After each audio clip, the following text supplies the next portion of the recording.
এক ছিল এক গরিব জেলে। সে সমুদ্রের ধারে একটা কুঁড়ে ঘরে থাকত।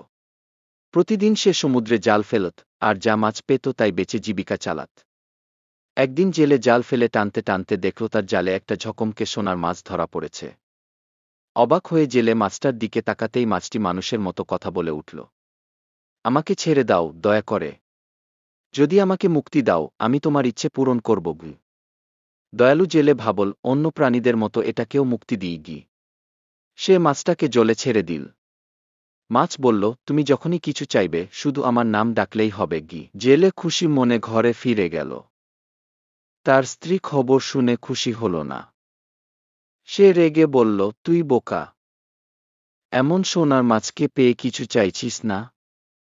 যাও গিয়ে মাছটাকে ডেকে নতুন ঘর চাও। জেলে লজ্জা পেয়ে সমুদ্রের ধারে গিয়ে মাছটাকে ডাকল।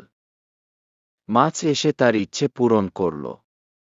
তাদের ভাঙা কুঁড়েঘর মুহূর্তে সুন্দর বাড়িতে রূপ নিল। কিন্তু স্ত্রী সেখানে থামল না। সে আরও বড় বাড়ি, রাজপ্রাসাদ, চাকরবাকর চাইতে লাগল। জেলে বারবার সমুদ্রে গিয়ে মাছটাকে ডাকল, আর প্রতিবার মাছ তার ইচ্ছা পূরণ করল। শেষমেশ লোভে পড়ে স্ত্রী বলল, আমি রানী হব। সারা জগৎ আমার আদেশে চলবে কি? এবার জেলে অনিচ্ছায় মাছকে ডাকল। সমুদ্র তখন অশান্ত হয়ে উঠল। সোনার মাছ বলল, লোভের শেষ নেই।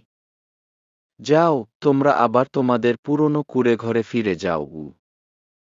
জেলে ফিরে গিয়ে দেখল মুহূর্তেই সবকিছু ধ্বংস হয়ে গেল, আর জেলের স্ত্রী আবার আগের সেই ভাঙা কুঁড়েঘরে ফিরে গেল। লোভ মানুষকে সর্বনাশে নিয়ে যায়, আর সন্তুষ্টি হল আসল সুখ।